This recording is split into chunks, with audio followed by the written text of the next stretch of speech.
Oi gente, tudo bem com vocês? Bem-vindos a mais um vídeo. No vídeo de hoje a gente vai conversar sobre O Conde de Monte Cristo, do Alexandre Dumas.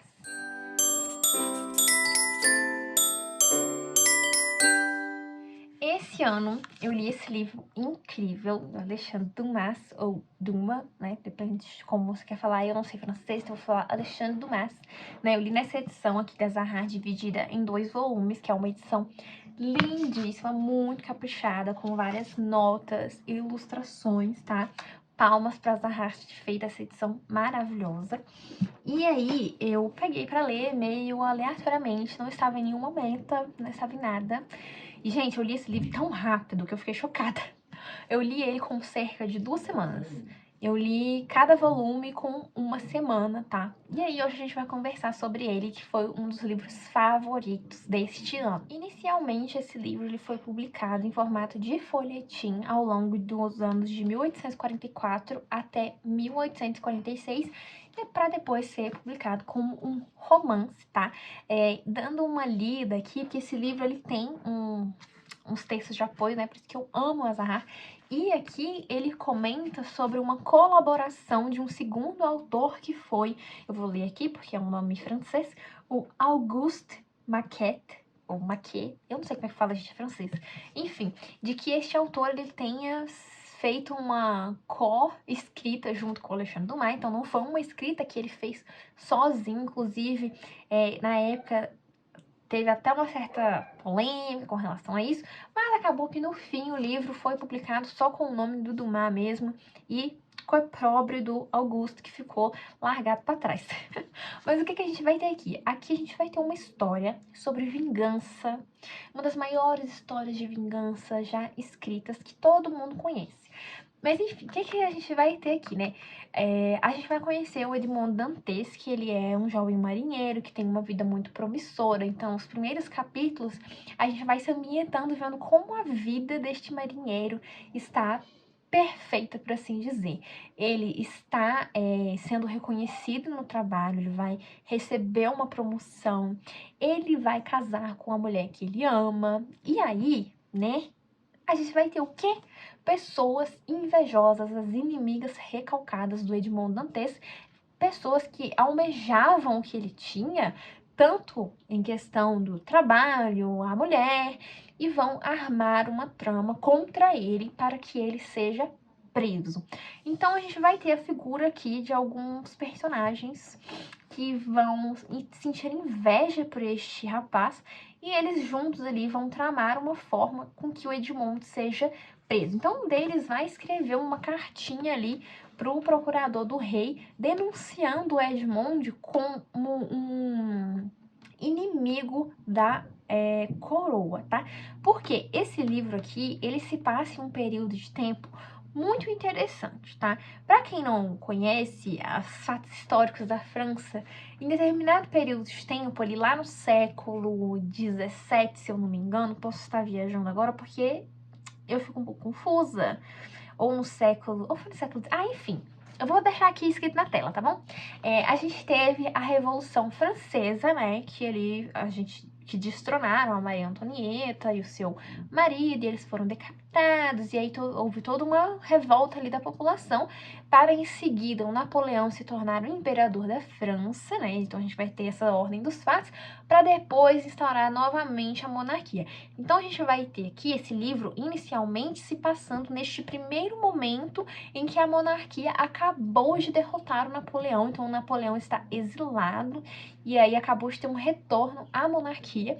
E aí o Edmond ele está sendo acusado de estar colaborando com a volta do Napoleão, porque por trás ali, né, a monarquia acabou de voltar, mas por um lado a gente vai ter grupos de pessoas se reunindo secretamente para trazer o Napoleão de volta. O Edmond está sendo acusado de participar disso, tá? Porque a pessoa que vai incriminar ele vai se aproveitar de uma certa ingenuidade do Edmond. O Edmond, no começo desse livro, ele é muito ingênuo, né? Então, ele vai ser entregue para ele uma certa carta, e essa carta ele vai ter que entregar para uma certa pessoa, só que ele não faz ideia do conteúdo dessa carta. E aí a pessoa que vai armar contra ele vai aproveitar disso, vai denunciar e acaba que dentro dessa carta tem um certo conteúdo incriminador. Então a gente vai ter um grupo de, ao total serão 4 pessoas que vão, em benefício próprio, acabar com a vida do Edmundo. Então, a partir disso, ele vai acabar sendo incriminado e ele vai passar uns bons anos. Se eu não me engano, foram 15 ou 18 anos, né? Porque tem um certo tempo que eu li esse livro, gente. Eu demorei muito pra fazer esse vídeo. Eu falei que ia fazer, eu sei que tem gente esperando, tá? Mas aí ele vai passar esse tempo preso e aí a vida dele vai virar de cabeça para baixo. Ele vai perder o emprego, ele vai perder a mulher que ele ama, ele vai ficar preso e a mulher não vai esperar, porque ela vai acabar não tendo notícias do Edmond. Então ela não sabe se ele está vivo, se ele está morto, o que aconteceu de fato. O próprio pai do Edmond acaba também tendo um fim muito triste. O Edmond perde o contato com todas essas pessoas. Não adianta ele escrever carta, não adianta ele fazer nada. Ninguém vai conseguir interceder em favor dele e ele ainda tenta, né? Outras pessoas ainda tentam ajudá-lo, né? Porque por mais que ele tenha essas pessoas invejosas, por um lado a gente vai ter outras pessoas que estimam muito por ele, tá? Então ele vai passar uns bons anos nessa prisão e aí nessa prisão ele vai conhecer um Abade, que é o Abade Faria, e eles vão se tornar amigos. E o Abade, ele é tido como louco porque ele vive falando que ele tem um tesouro enterrado em determinado lugar e aí ele fica oferecendo esse tesouro para as pessoas libertarem ele, mas ninguém acredita que ele de fato tem tantas riquezas, e aí ele vai contar sobre essa riqueza ao Edmond, e eles vão se tornar grandes amigos. O Abade vai ter o Edmond quase como que um filho, e em determinado momento o Abade vai acabar morrendo e confiando esse segredo desse tesouro, dizendo aonde que fica, a localização exata, tudo certinho para o Edmond. E aí o Edmond fica podre de rico. Ele vai acabar fugindo, né? Ele vai dar um jeito de fugir, e aí ele vai arquitetar toda a sua vingança. Porque veja bem, gente, o Edmond é preso, mas ele vai ser preso completamente sem compreender o porquê. O que ele fez, do que ele foi acusado, ninguém avisa para ele, e ele não compreende logo de cara que armaram para ele. Então, conversando com o Abade que vai abrir os olhos do Edmond e falar, olha, essas pessoas aí, elas tramaram contra você. Então, ele vai contando a história, tudo que aconteceu com ele, e aí o Abade abre os olhos do Edmond, e o Edmond olha e fala assim, nossa, realmente, aquelas invejosas, recalcadas, é isso, eles tramaram contra mim.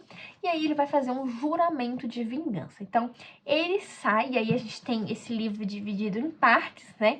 Porque a gente vai ter esse primeiro momento dele ali na prisão, a revelação e a compreensão dele entender que ele foi enganado, que traíram ele, que armaram contra ele. E aí a gente vai ter uma transformação desse personagem. É quase como se fossem duas pessoas diferentes, o Edmond antes e o Edmond depois. E aí ele se torna o Conde de Monte Cristo, tá?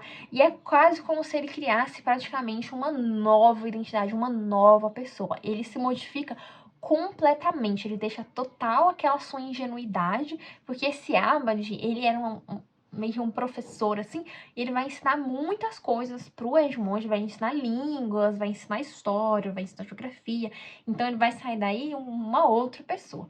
E aí a gente entra numa segunda parte desse livro, né, dividida em 2 tomos aqui, né, e a Zahraz fez uma divisão que eu achei que ficou bem interessante, tá? Então, a gente vai ter esses 2 momentos dele arquitetando a sua vingança, né? E aí, a partir desse momento, a gente acompanha uma nova pessoa, que é o Conde, tá? E aí, quando a gente chega nessa segunda parte, eu tive um pequeno problema com esse livro. Por quê? No primeiro volume, ele vai muito rápido, de uma forma muito frenética. Porque, como eu disse, o livro ele foi publicado em folhetins. Então, os capítulos, eles não são muito grandes e eles terminam com ganchos para fazer com que o leitor sinta vontade de ler o que vai sair depois. Então, ele termina com esse gancho, quase como uma novela, assim, sabe? Só que quando chega na segunda parte, algumas coisas começam a não fazer tanto sentido, e aí vai ficando um pouco enfadonha a leitura. O Alexandre Dumas, ele faz muitas descrições, gente. É um livro muito, assim, extremamente descritivo. E tem certas partes que sinceramente, eu achei que foram desnecessárias, que poderiam ter sido deixadas de fora, ou então que fossem reduzidas, tá? Porque acaba que a leitura vai ficando enfadonha. Rola por aí um boato, que eu não sei se é verdade, que o Alexandre Dumas, ele recebia por páginas escritas. E aí eu fico lembrando do Lucas Bittencourt falando, porque ele começou a ler esse livro, ele achou muito chato e abandonou. E virou e falou assim que agora ele tinha certeza de que o Dumas recebia por páginas.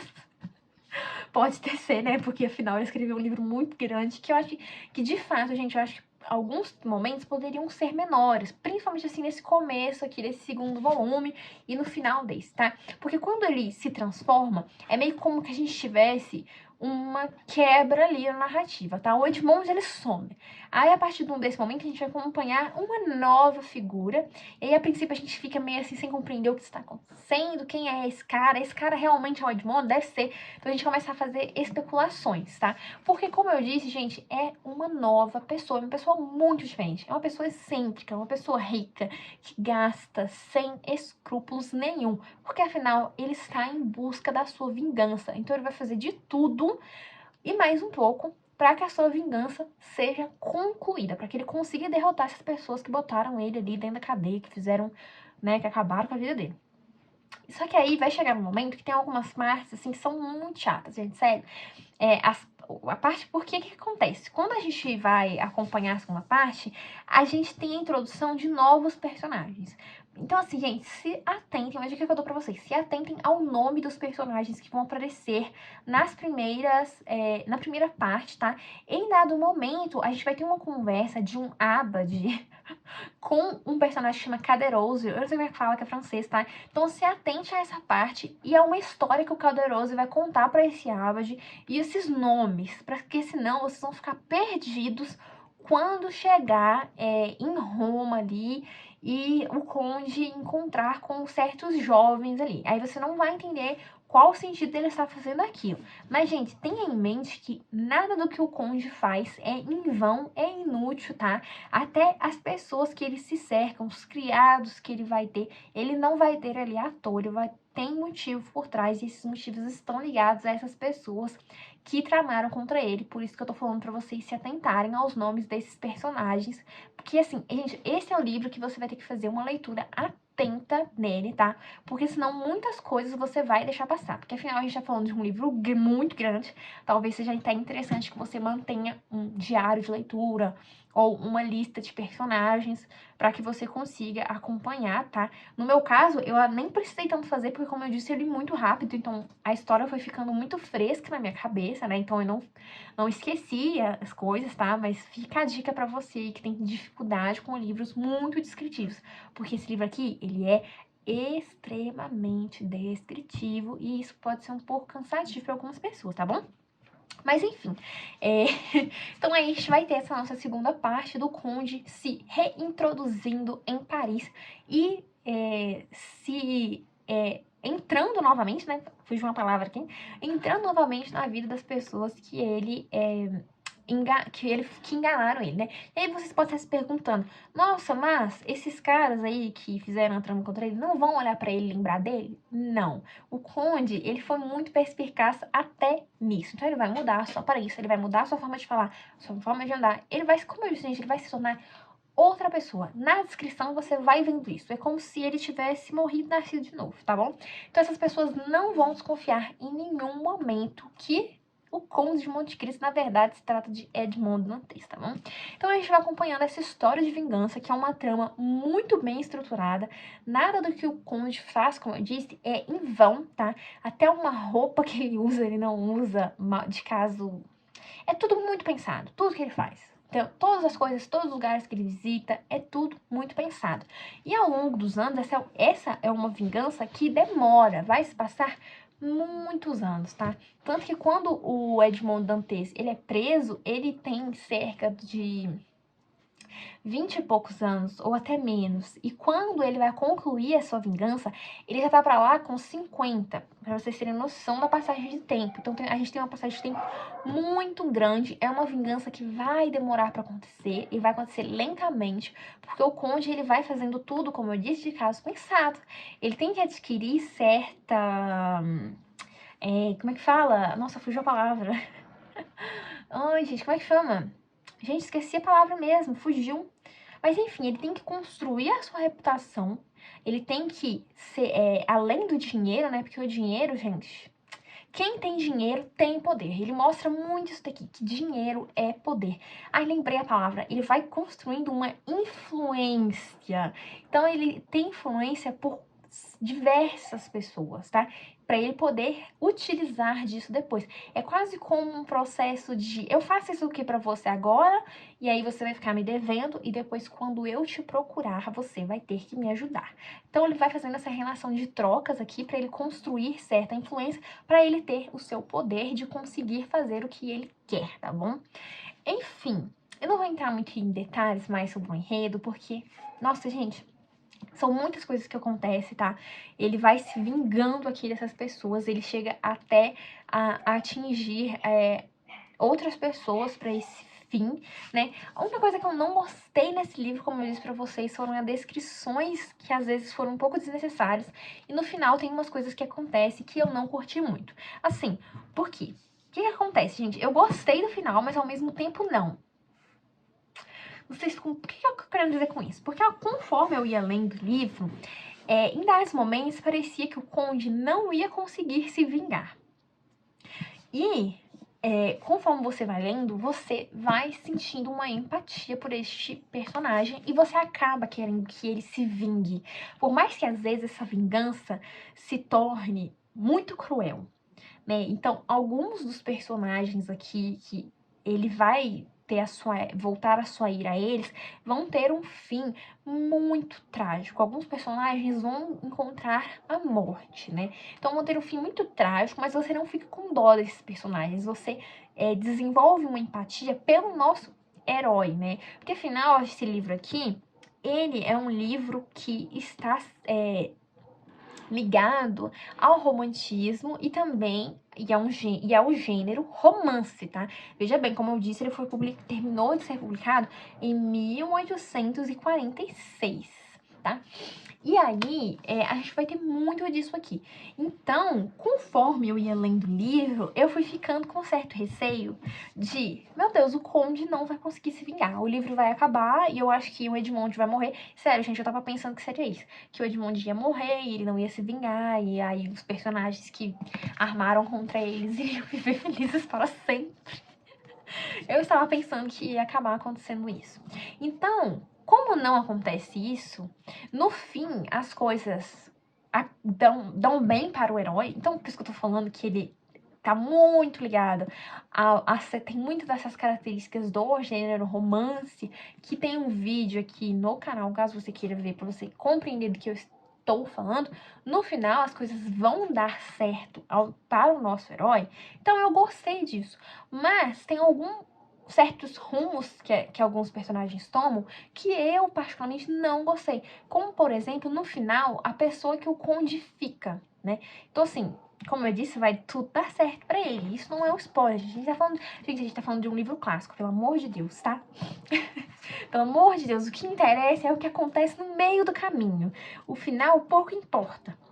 Tá? Só que aí, no fim, ele vai ficar com determinada pessoa que eu achei completamente nada a ver ele ter ficado com aquela pessoa, mas eu não vou falar quem é, porque, enfim, vocês podem ficar bravos comigo, tá? Mas aí foram esses dois aspectos que não tornaram o livro tão perfeito pra mim, mas no fim eu acabei favoritando, porque ele é um livro muito bem escrito. Então, apesar dele ter muitas descrições, essa vingança dele, ela é esquematizada de uma forma que, cara, isso aqui, certeza que o Edmond leu a Arte da Guerra. Entendeu? Certeza, ele leu a Arte da Guerra, ele se ligou muito aí numa coisa... Porque tem um plano totalmente estratégico por trás disso, para que ele consiga se vingar. E fora o pano de fundo histórico, né? Como eu disse, a gente vai ter uma passagem de tempo muito grande. Então, a gente vai ter aqui um livro que inicialmente começa com a queda do Napoleão, a instauração de uma monarquia, depois a gente tem a queda da monarquia novamente, pro Napoleão assumir e depois uma nova queda do Napoleão para aí sim voltarmos à monarquia. Então é interessante esse pano de fundo aqui dessa França meio conturbada de queda de monarquia, volta à monarquia, cai, volta Napoleão e não sei o quê, porque essas questões políticas elas vão ser discutidas aqui ao longo da narrativa e vão servir aqui, né, para muitos meios e fins aqui, como eu disse, eles vão utilizar disso para incriminar o Edmond. E fora os personagens, gente, a gente vai ter muitos personagens, alguns são detestáveis, alguns são muito odiosos, né, alguns apresentam uma falta de caráter enorme, mas tem outros personagens que são incríveis. O próprio Edmond é um personagem que a gente gosta muito dele, tanto antes e depois, quando ele se transforma, né, ele vai assumir duas personalidades completamente diferentes, que é a personalidade do Conde e a personalidade dele mesmo, são duas pessoas diferentes. As pessoas que ele vai ter uma afeição, a gente também vai sentir uma afeição, porque aqui, gente, ele não vai usar da sua influência e da sua riqueza apenas para se vingar. Como eu disse no primeiro momento, a gente vai ter pessoas que vão querer o bem dele, né? Exemplo, o chefe dele, né? Que ia dar promoção para ele, é uma dessas pessoas que ele vai tentar auxiliar.